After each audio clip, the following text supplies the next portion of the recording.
Grande abraço carinhoso para todos e todas os catequistas, de maneira muito particular, os nossos catequistas aqui da paróquia de São Pedro da Aldeia.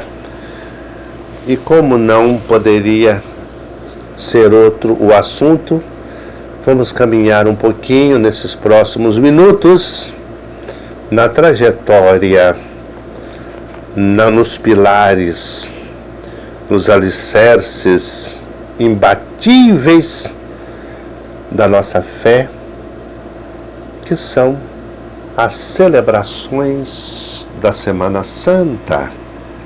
E evidentemente, quando se fala em Semana Santa, o Tríduo Pascal, quinta-feira à tarde até domingo à tarde, que é toda a Páscoa celebrada em 3 dias. Mas, para que a gente possa chegar lá, é pertinente, pedagógico, metodológico, que falemos do Domingo de Ramos. Porque se tudo aconteceu em Jerusalém, Jesus entrou em Jerusalém. Aliás, a vida pública de Jesus não era outra coisa a não ser lembrar desse programa que ele tinha que executar. Ele tinha, entre aspas, ele voluntariamente, ele quis entrar em Jerusalém.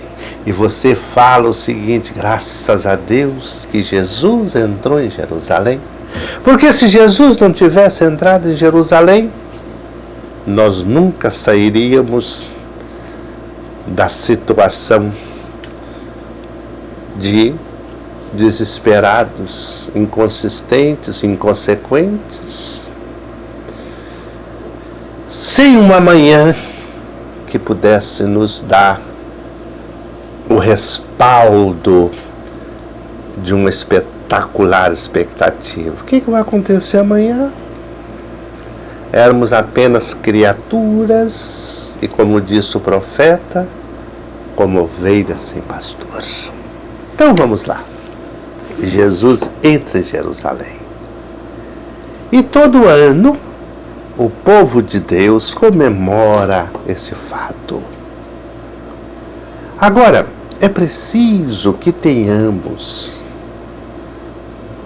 muita maturidade para não ficarmos apenas na lembrança e no símbolo. Mas, se qualquer celebração, principalmente essas grandes celebrações, tem esse aspecto de memorial, anamnesis, palavra grega, anamnese, lembrança, memória. Não é para ficarmos no passado e apresentar tudo hoje assim como sendo peças teatrais. Que bonito! E a gente se reúne, a exemplo do povo que se reuniu esperando Jesus na entrada em Jerusalém. Ali nos conta o texto bíblico que eles estavam com ramos nas mãos. Esse ramo, uma coisa tão simples, tão profunda, mas tão profunda. O ramo é o símbolo da vitória. Nós não vamos entrar em Jerusalém da nossa vida, como fracassado. Jesus entrou para morrer e ressuscitar.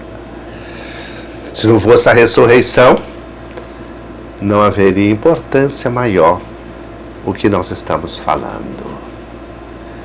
Mas Jesus, hoje, em 2022, no Domingo de Ramos, o importante não é mais a lembrança de Jerusalém, mas Jesus que quer entrar na casa da nossa vida, na casa da nossa família, na nossa casa, da igreja doméstica, levando dentro de nós o símbolo da vitória. Meu Senhor entrega-se à morte, mas Ele vence a morte. Então isso, querido ou querida catequista, que tem que ficar dentro de nós. O ramo por si mesmo, ele seca. Na procissão, tem outras procissões. Embora essa procissão já faz parte do contexto celebrativo do domingo de Ramos da Paixão do Senhor. Esse é o nome, Domingo de Ramos da Paixão do Senhor. Por isso que ali na bênção de Ramos, o texto bíblico conta como foi esta entrada. E lá na missa é a proclamação do Evangelho, narrando já a prisão, a crucifixão e a morte. E a morte. Para que você e eu pudéssemos ou possamos já ter a resposta. Por que nós entramos com Jesus e deixamos Jesus entrar onde quer que nós estejamos? E aí tudo é algo novo na novidade da minha fé. Jesus, eu que entro com Jesus no ônibus, no carro, essa sociedade atropelada e atropelante, né? Nosso trabalho, é Jesus, é Jesus. Pois é, naquela canção do Silvio Brito, o Silvio Brito, ele disse na canção que está vendo moço aquele edifício. Eu vim lá do norte e lá eu trabalhei. E evidentemente eu não posso entrar naquele edifício porque eu não posso comprar um apartamento. Tá vendo aquele colégio? Lá eu trabalhei. E ali já aconteceu a primeira tristeza daquele operário. A filhinha pediu para estudar lá. Mas ao tentar colocar a filhinha lá, não tinha como. Gente descalça, gente que não tem condição de pagar a mensalidade, naquele colégio não pode entrar. Como também hoje não pode entrar, né? Nos colégios particulares. E aí a gente fica à mercê dos colégios públicos, esperando que as professores tenham consciência de não ficar organizando fechamento de colégio. Oh, meu Deus do céu! Essa pandemia, como rendeu, e ainda está rendendo nos colégios públicos. Que tristeza, que tristeza. As farmácias, supermercados, as casas comerciais, os estádios, 60, 70 mil pessoas estão abertos e funcionando. O colégio público, quer municipal, quer estadual, não pode funcionar. Em muitos lugares. Que tristeza. E o Silvio Brito continua. Está vendo aquela igreja? Eu também trabalhei lá. Minhas mãos com calo, meu rosto suado, mas eu trabalhei lá. Agora com uma diferença. Lá eu posso entrar. Lá eu tenho receptividade. E aí vem Jesus dizendo: rapaz, para de tolice. Eu que dei a vida, eu que dei tudo, e em tantas casas eu não posso entrar. Não é só no colégio ou naquele edifício, não. Tantas casas que eu não posso entrar. Domingo de Ramos é isso, meu Senhor. A minha vida, a minha casa, onde quer que eu esteja, sem a presença do Senhor, não tem condição. Eu tenho um costume que muita gente já copiou. Quando eu vou colocar a cadeira para a refeição, eu coloco mais uma cadeira. Mas para que essa cadeira? Essa cadeira vai ficar vazia. Essa cadeira nunca está vazia. Essa cadeira é de Jesus. Essa cadeira é de Jesus. Se chegar alguém para se sentar ali, é Jesus que sentou ali. É Jesus que se aproximou dali. E aí eu coloco mais uma cadeira. Esta é a grande lição de Domingo de Ramos. E, terminando o Domingo de Ramos, sim, essa celebração é feita uma vez só. Ela não é repetida no mesmo lugar várias vezes, não. Havendo outras missas, então existem a chamada segunda forma, que pode simplesmente a gente se reunir ali, fora da igreja, e fazer a entrada com os ramos, fazer a entrada de maneira muito mais simples, mas também solene. Não houve uma procissão. Então, aí faz fora da igreja, na entrada da missa. A entrada ali com os ramos e também, porque não, dê a bênção dos ramos.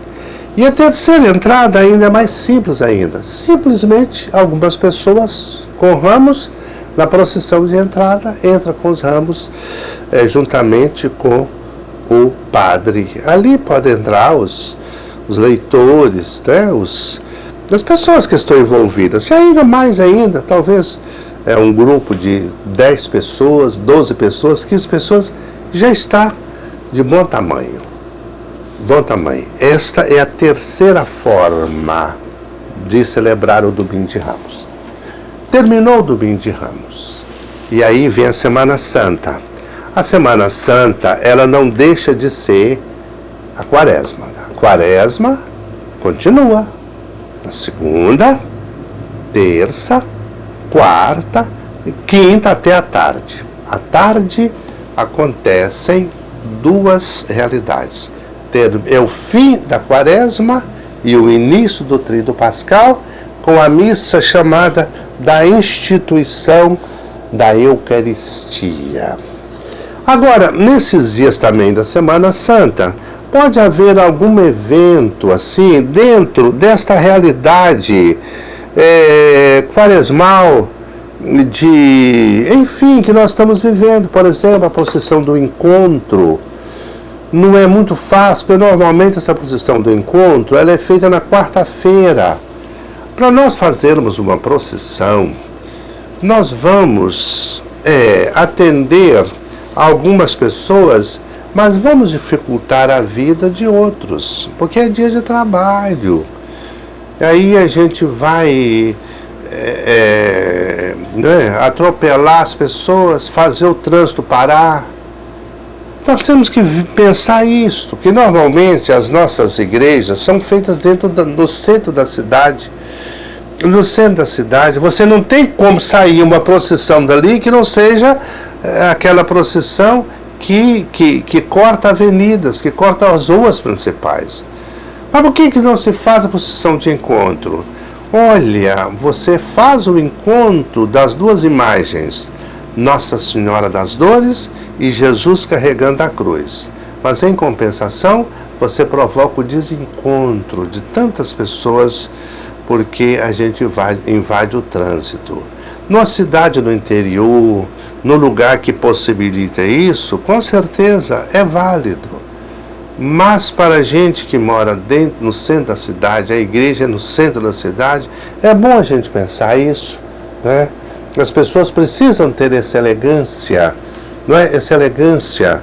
Por exemplo, se alguém perguntasse aqui para nós a nossa realidade, por que a missa de Ramos não foi celebrada na igreja antiga? se nós não tivéssemos o espaço da Igreja Nova, olha, é a quarta parte do povo que estava envolvida naquela celebração, enchia a igreja antiga e as outras pessoas. Então nós temos que ter esta elegância, né?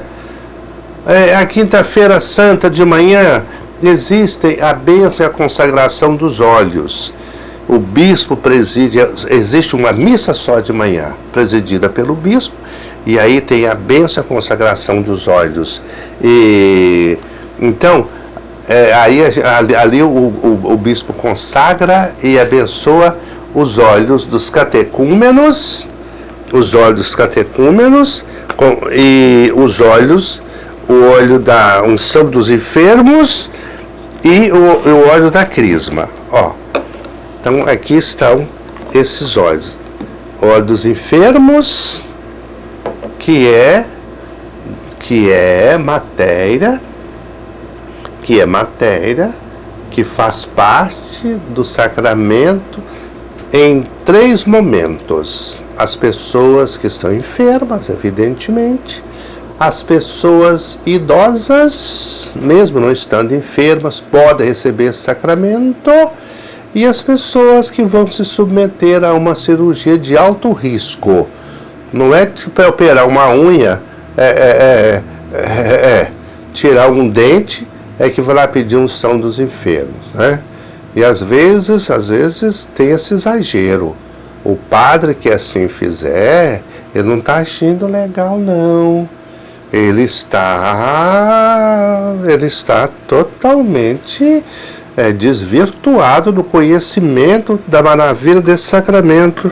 Depois, o óleo que é uso no batismo, chamado óleo dos catecúmenos, e o óleo do crisma, que é usado no sacramento da crisma, que é usado na ordenação dos padres e dos bispos.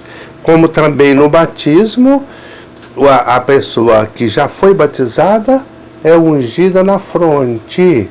Não que ele seja essencial, mas demonstrando que eu sou ungido, eu sou um consagrado. Por isso que eu sou chamado de cristão. Você é cristão de fato. Isso aconteceu no sacramento do batismo. Eu fiz questão de mostrar esses olhos aqui, porque em circunstâncias especiais, o bispo pode presidir esta missa em outro dia que não seja quinta-feira santa. Aqui em Niterói é feito na terça-feira da Semana Santa, ou ontem, aqui esse ano, foi na segunda. Porque o nosso trânsito aqui fica muito dificultado na quinta-feira. Para quem vem aí pela Manilha e tal, fica difícil. Por isso que é feito num dia mais conveniente. Nós daremos uma pequena parada aqui e depois retornaremos entrando na Quinta-feira Santa. E agora nós chegamos na Quinta-feira Santa à tarde. É o dia que Jesus quis celebrar com seus discípulos aquele jantar que os judeus faziam pela ocasião da celebração da Páscoa dos judeus, que é a recordação da passagem do Mar Vermelho. Esse povo que ficou escravo no Egito, esse povo foi conduzido por Moisés à terra prometida, e esse povo chegou à libertação, entrou em Jerusalém. E todo ano, até hoje, se celebra esse acontecimento. É claro que necessariamente não coincide com a nossa celebração da Igreja Católica. Claro que não. A Páscoa dos judeus, que é a celebração do acontecimento da libertação do Egito, não é na Quinta-feira Santa. É no dia próprio deles, né?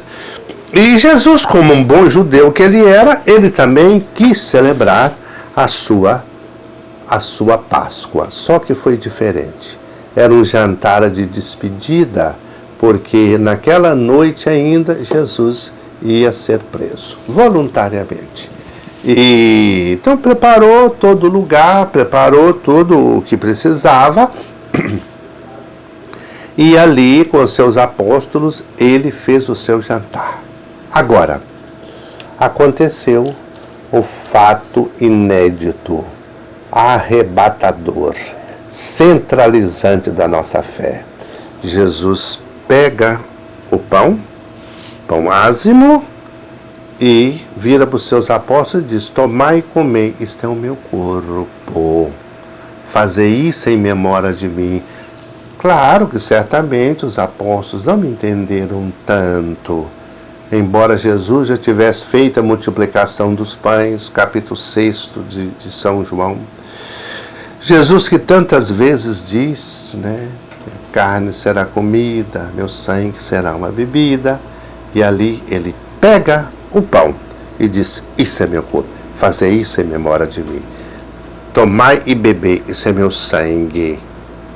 Meu Deus, que coisa maravilhosa. E ali Jesus institui o que existe de mais central na nossa vida, que é a Eucaristia. A igreja vive da Eucaristia. A igreja celebra e faz a Eucaristia na grande transubstanciação que acontece em toda a missa, mas se não houvesse a Eucaristia, não haveria igreja. É o sacramento central e centralizante da nossa fé. Da nossa fé. E Jesus teve um gesto, que é apenas um gesto, que pode existir ou não na celebração da Quinta-feira Santa, mas normalmente ele não deixa de acontecer, que ele lava os pés dos seus apóstolos. E eles se assustaram para lavar os meus pés. E ele disse: olha, este é o novo e eterno mandamento. Amai-vos uns aos outros como eu vos amei.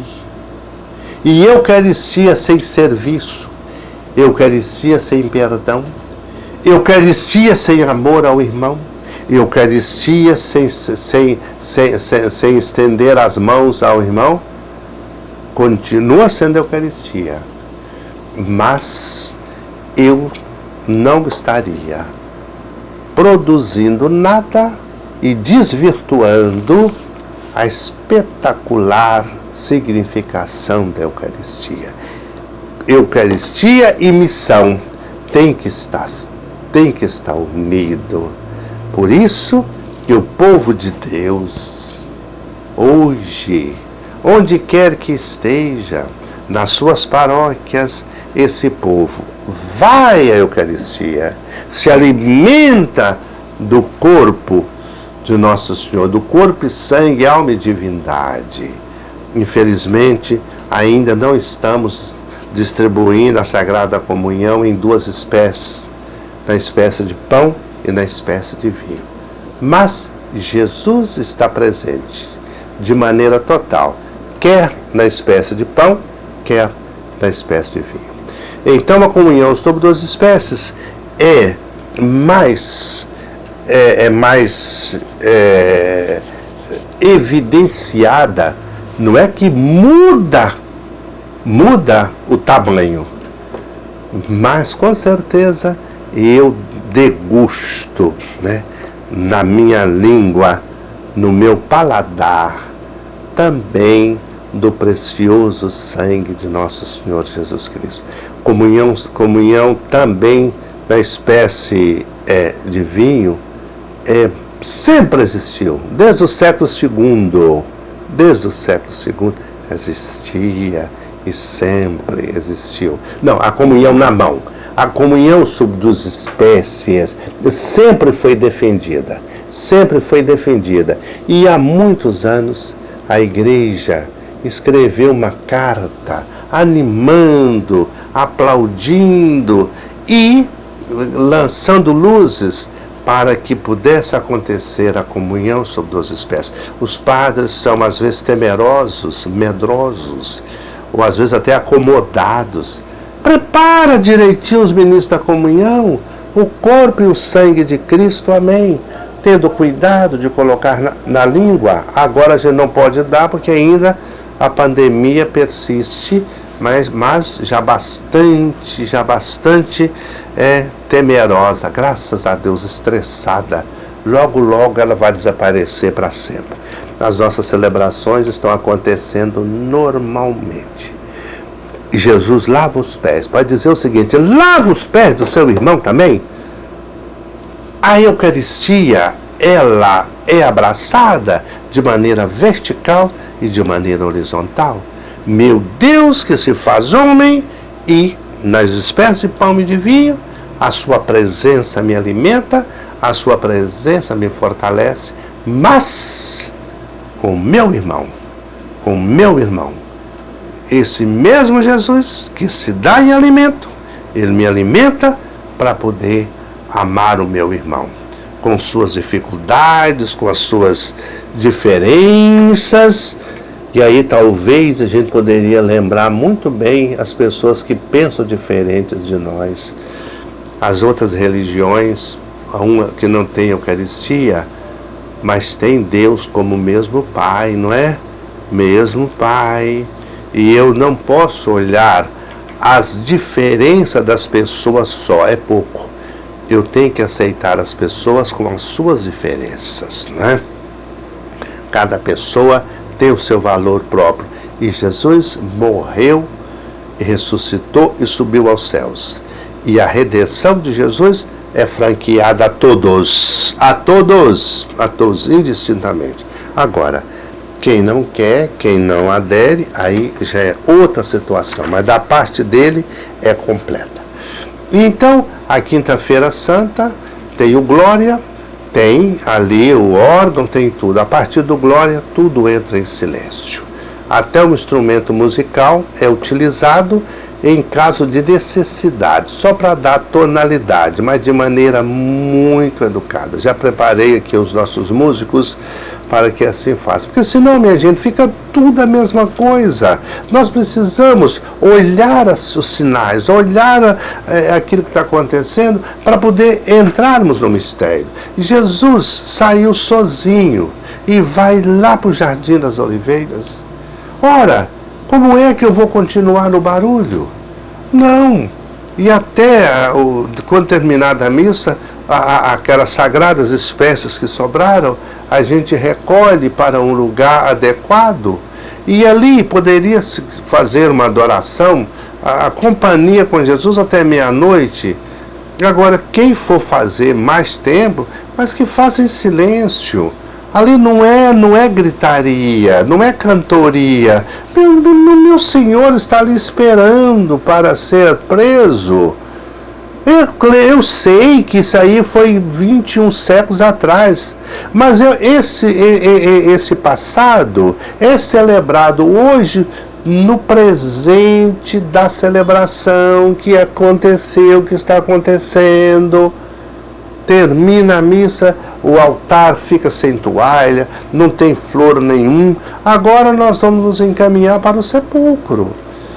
Nós vamos caminhar com ele para a prisão e até o sepulcro, passando pelo Jardim das Oliveiras, pela sua prisão, fazer esse caminho.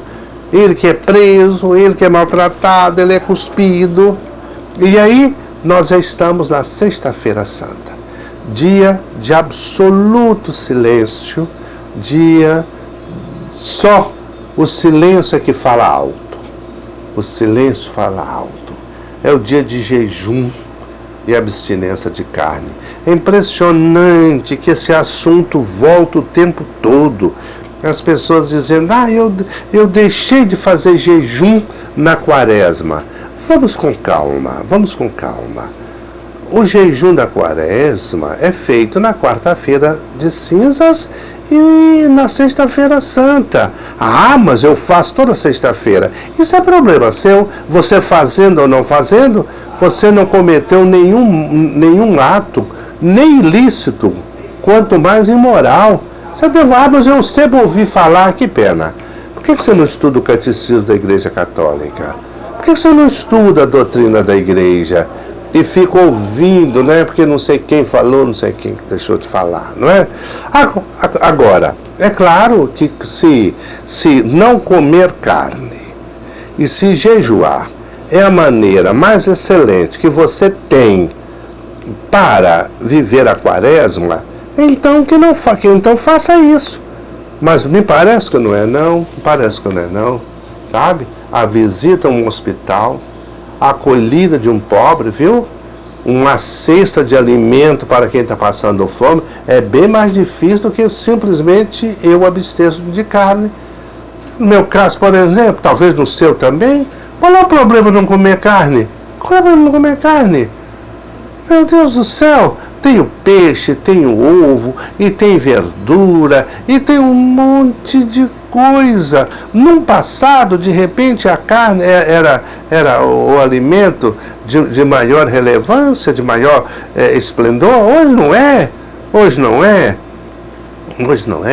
A carne vermelha não é tanta recomendada assim. Então a gente pega essa mania, pega o abster-se de carne como sendo o fato que se não acontecer, a pessoa está no caminho da perdição. Quem está dizendo para não comer carne? Eu estou dizendo o seguinte: não comer carne é uma ação mais penitencial da nossa vida? Eu respondo que não. Com certeza não. Mas de jeito nenhum. Então, Sexta-feira Santa é o dia também do jejum, né, para as pessoas de maior, abstinência, né, para as pessoas que não são de maior, não é? E né, jejuar as pessoas que não têm não chegaram à maioridade, não precisa jejuar. E termina aos 60 anos. 59, já no ano de fazer 60 anos, termina com a obrigação do jejum. Ah, mas eu quero jejuar. Jejua todo dia se quiser, ué. Todo dia se quiser. Ah, mas a minha avó me ensinou, Jesus Santo. Meu Nossa Senhora. E a igreja, então, a palavra da avó é mais forte do que a palavra da igreja? Nossa. A palavra do padre lá da canção, não sei aonde, é maior do que a palavra da igreja? Vai ver. Sexta-feira da Quaresma, como também qualquer sexta-feira, é um dia penitencial. Olha, há uma diferença muito grande entre penitenciar e jejuar. Penitência é você evitar de fazer aquilo que faz parte do seu prazer. Nossa, sexta-feira é o dia da gente jogar buraco, por exemplo. Eu não vou jogar buraco. Sexta-feira é o dia que a gente tem de se reunir, porque trabalhou a semana toda, tomar uma coisinha e tal. Sim, mas agora eu estou na quaresma, eu posso utilizar isso aí para me abster-me disto. E principalmente há outras abstinências muito mais importantes ainda, né?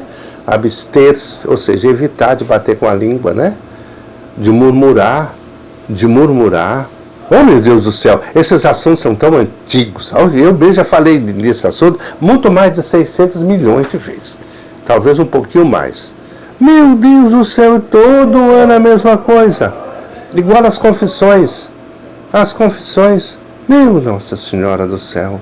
Ô, minha irmã, o que está te pesando na consciência? Não, eu vim aqui porque é Semana Santa. Ué, se Semana Santa é pecado? Se eu não tenho pecado, como é que eu vou me confessar? Pois todo sacramento tem que ter matéria e forma. A forma tem, eu te absolvo dos teus pecados, mas não tem a matéria que é o pecado. E ali você fica ali, coitado do confessor. E agora? Como é que eu vou fazer? Não é? Ó, minha irmãzinha, tá bom, vai rezar para mim lá, sabe? Vai rezar pelas almas do purgatório, viu? E não, mas o padre falou que tem que se confessar. Mas como o padre falou? O padre falou e você entende o seguinte: você tem que se confessar. Primeiro que você não tem. Você deve se confessar se você tem pecado para contar, né? Se não tem. E aí termina a sexta-feira, né? Termina a sexta-feira na tarde com a ação litúrgica. Nossa! Celebração da Paixão do Senhor. Ela tem 3 partes. Tudo em silêncio no início, e aí começam as leituras. Depois das leituras, tem a oração dos fiéis, a homilia, esperando que o padre seja discreto, não fica falando tanto, né? Porque já tem a proclamação da paixão e morte, que é grande. O padre vem e ainda fala, e às vezes repete tudo que já foi lido lá. Agora, no domingo de Ramos, eu preferi fazer interrogações. O que significa a nossa presença aqui? O que significa esse ramo na sua mão? Para que nós estamos aqui? E depois termina a liturgia da palavra, começa a segunda parte, que é a adoração da cruz. Adoração da cruz, né? Essa adoração que pode ser feita de várias maneiras. Uma delas, a gente se ajoelhar, segurar a cruz ali em silêncio, olhando para a cruz. E às vezes, quando é tempo de pandemia, também deixar o povo dar um beijinho na cruz, não é? Na cruz ali, simbolizando o nosso carinho, o nosso afago a Jesus que morreu por mim. E por fim, a terceira parte, que é a comunhão. Essa comunhão, a gente comunga com as sagradas hóstias que foram consagradas ontem na missa de Quinta-feira Santa. E depois eu vou continuar com o Sábado Santo. Então, a Sexta-feira Santa termina aquela ação litúrgica das 3 horas, 3h15, 3h30, 4 horas, 2 horas, 12h30. Não é dogma de fé, porque o Evangelho fala pelas 3, né? Pelas 3, então a gente interpreta como sendo 15 horas para nós, ou perto de 15 horas. E depois a gente faz aquele gesto, que já é um gesto de piedade, não é celebração litúrgica. Mas por que não fazer, né? Quando a gente pode fazer, a gente faz, que é a procissão com a imagem do Senhor morto, né? A procissão com a imagem do Senhor morto, onde é possível, onde se pode fazer isso, né? E normalmente a gente faz. E, como eu disse, termina tudo em silêncio. Não tem bênção, não tem nada, porque o centro de toda celebração litúrgica é Jesus. A nossa celebração é cristocêntrica. E Jesus morreu, portanto, foi tirado do centro, né? E nós vamos com Maria vigiar. E o que vai falar muito forte daqui até amanhã, de sexta-feira à tarde, noitinha, até amanhã à noitinha, é o silêncio, né?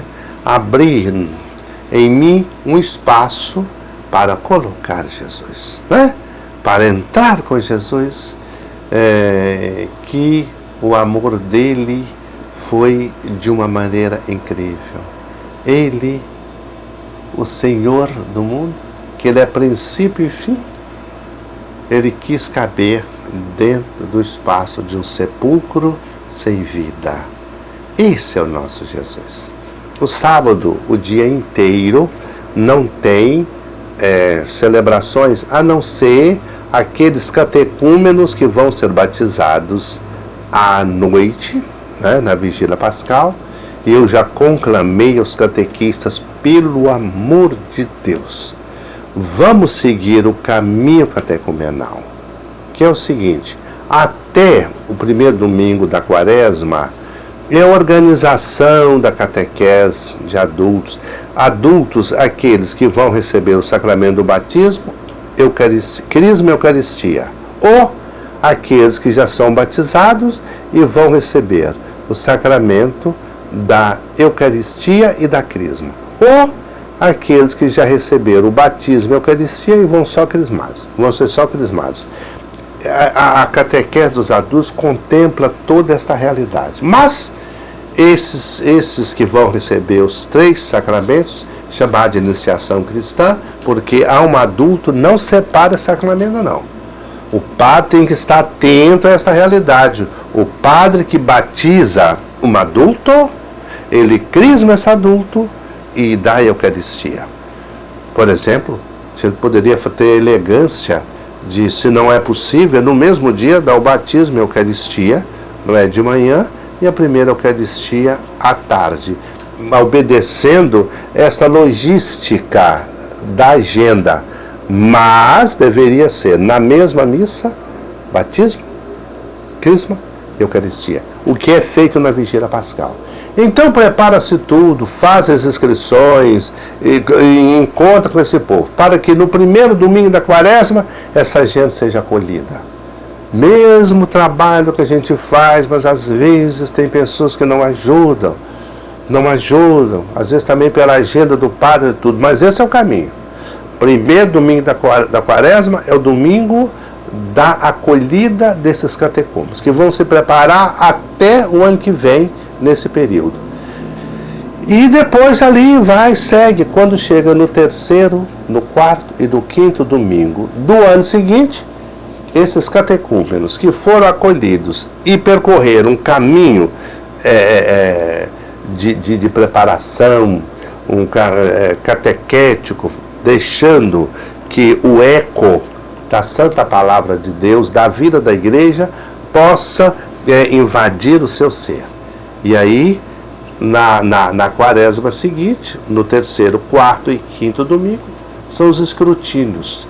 Escrutínios, em eleição se chama apuração de voto. Escrutínio, primeiro escrutínio, terceiro escrutínio, 4º escrutínio. Então, para ver se essa pessoa pode ser eleita. Eleita para quê? Para receber os 3 sacramentos de iniciação cristã. Receber os sacramentos de iniciação cristã. E aí sim, como eles estão preparados, fizeram esse caminho todo, no sábado santo de manhã, tem um encontro com eles. O padre vai se encontrar com essa gente, porque às vezes fica tão difícil, às vezes os catequistas não ajudam nisso. Tem os dias lá de preparação, tem os dias de encontro, que eles fazem com muito carinho, com muita seriedade, mas às vezes divorciado da presença do padre, tem que proporcionar isso. E aí no sábado o padre se encontra com essa pessoa, se eles não foram ungidos com o óleo dos catecúmenos, o padre faz a unção, essa unção que pode ser feita não só aqui no peito, mas em outro lugar. Às vezes, para os meninos é mais fácil, para as meninas não, mas pelo menos aqui assim, no lugar onde for possível. Ou então, aqui. Já aconteceram comigo coisas muito bonitas. Na hora de eu ungir, o rapaz levantou a blusa e eu ungi aqui, do lado direito aqui. Aí perguntei depois, por que você pediu para ungir aí? Ele falou, porque eu sofri uma cirurgia muito grande, um rim, e fui tão bem sucedido que eu quis que os santos olhos pudessem atingir aquela parte tão afetada, que deu tanto problema, principalmente os meus pais, que ficavam comigo para baixo e para cima, até descobrir a gravidade do rim que foi tirado. Então, veja só, isso no sábado de manhã, quando tem esses catecúmenos que vão ser batizados na Vigília Pascal. A Vigília Pascal começa fora da igreja, né? Com a fogueira ali, a fogueira no modo de dizer, o fogo, ali tira as brasas, coloca no turíbulo, para poder colocar o incenso. Ali é aceso o círio pascal, porque a igreja está no escuro e o círio aceso, ele vai clareando onde ele vai passando. É o Cristo, luz do mundo, que entrando na nossa vida, na nossa história, vai nos fazendo iluminados. Eu me ilumino do Cristo para iluminar onde quer que eu esteja. Nossa, ô coisa, eu fico até às vezes emocionado quando alguém, né, fala assim: o Senhor foi uma presença luminosa. Não sabendo a pessoa que ela está me chamando mais atenção do que elogiando. Porque eu fico me perguntando e chegando, olha, eu tenho que ser uma presença luminosa. Eu tenho que ser uma presença de luz. Agora, nesse trabalho do retiro do clero que eu fiz lá depois de Ji-Paraná, já próximo quase da divisa com o Peru e a Bolívia, no encerramento do retiro lá, o padre que me fez a saudação disse: o senhor chegou, parecia assim que era tudo um pouco nebuloso. O senhor não nos conhecia, a gente não conhecia o senhor, só de nome. Durante a semana foram se acendendo as luzes, porque a presença do senhor foi uma presença luminosa. E eu pensando comigo, não faço mais do que a minha obrigação, né? E ali no Sábado Santo começa exatamente com a luz. Eis a luz de Cristo. E ali o povo acende as suas velas, né? Se eu vou para a Vigília Pascal, eu devo levar uma vela, porque senão, como é que vai fazer? Olha, do Cristo que é luz, eu acendo não só a minha vela, que isso aí é fácil, mas eu acendo a minha fé, reacendo a minha fé. E aquele pessoal que vai ser batizado deve ter uma participação bem bonita ali em volta do Círio Pascal.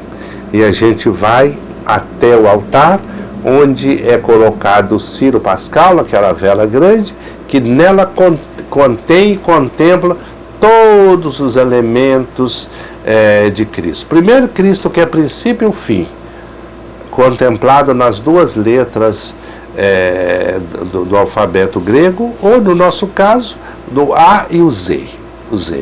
Depois os cravos, Jesus que recebeu os cravos, foi pregado na cruz. Depois a própria cruz, não é? Eles formam a cruz. Ele que é o cordeiro sem mancha. Às vezes tem imagem de um cordeiro ali. E ali é colocado, é incensado e começa a maravilhosa proclamação da Páscoa.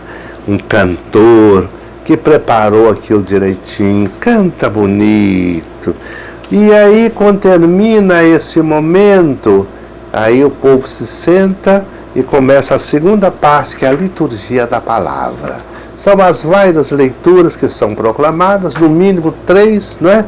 Do Antigo Testamento, sendo que a leitura do livro do Êxodo não pode de jeito nenhum ser substituída, porque ela conta a história do povo libertado do Egito. A Páscoa para os judeus é a comemoração da passagem do Egito para a sua terra, para Jerusalém. Atravessando o Mar Vermelho, para nós é a passagem de uma vida pouco recomendável ou menos recomendável para uma vida melhor, para uma vida em Cristo, por Cristo e com Cristo. E ali tem as leituras bonitas, leitores maravilhosos, devem cantar bonito. Terminada toda a liturgia da palavra, né? E aí começa a terceira parte, que é a liturgia batismal. A bênção da água e a ladainha de todos os santos, se houver batizados. Se não houver, não tem a ladainha, mas a bênção da água que será aspergida sobre nós, recordando o nosso batismo. Quase como que um lembrete. Olha, se morremos com Cristo temos que reviver cada dia. Mesmo debaixo das nossas lágrimas, mesmo dentro dos nossos sofrimentos, mas nós não vamos arredar o pé de ter o Cristo vivo e ressuscitado na minha vida. Nele me ilumina para que eu possa iluminar. E quando faz a bênção da água, tem a renovação das promessas batismais. Primeiro começando com a renúncia de tudo que não presta, ao demônio, as seduções do demônio, e depois a nossa profissão de fé, e o povo respondendo: creio, cremos em Deus Pai, creio, creio. Nossa, é bonita demais. E por fim, a quarta parte, que é a liturgia eucarística, procissão das ofertas e, enfim, todos aqueles elementos que constituem a liturgia eucarística, né? O pão e o vinho trazido ao altar, o momento daquele gesto concreto chamado coleta, que a gente coloca ali, né? E às vezes a gente oferece um envelopinho para que a pessoa possa colocar naquele envelopinho ali um gesto concreto. Ninguém está vendo quanto é que eu estou colocando na coleta, mas é um pouco do muito que eu tenho recebido. E ali, nós, de maneira vibrante, nós proclamamos esse maravilhoso acontecimento no brado do aleluia. Eu sempre instruo os cantores para fazer um verdadeiro popurrí quando começa o aleluia, várias vezes, aleluia, aleluia, ou seja, é o nosso viva, viva, bravo, maravilha, esplendoroso, né? Maravilhoso. Somos um povo da nova aliança, sou uma nova criatura, não sou estrangeiro numa terra onde se briga tanto, onde se fala tanto, onde se fofoca tanto. Infelizmente, as nossas comunidades paroquiais, os grupos de serviço, às vezes, né, são grupos divididos, se queixa muito um do outro, às vezes não fala com a pessoa, mas fala por fora. É preciso que a gente avance um pouco mais nessa realidade. Não sejamos parecidos também, filhos encapados. Qualquer coisa, aquilo está dando choque. Ou então aquela planta sensitiva, qualquer coisinha ali se murcha. Não! O Cristo ressuscitado, a razão da nossa vida. Passados 40 e tantos dias de preparação, de oração, de audição da palavra, de sacrifício, se eu precisei, eu fiz uma boa confissão. Nossa! Então, agora é não deixar que a minha vida possa, de maneira tão arbitrária, entrar num processo de escuridão. Eu sou iluminado. Agora, com Cristo, eu sou uma nova criatura. E se eu cair, eu vou ter que me levantar, porque Ele é a razão máxima da nossa vida. A Páscoa não é um acontecimento celebrativo, mas é uma vida que nasce e renasce. Um grande abraço, feliz Páscoa, feliz trabalho na catequese.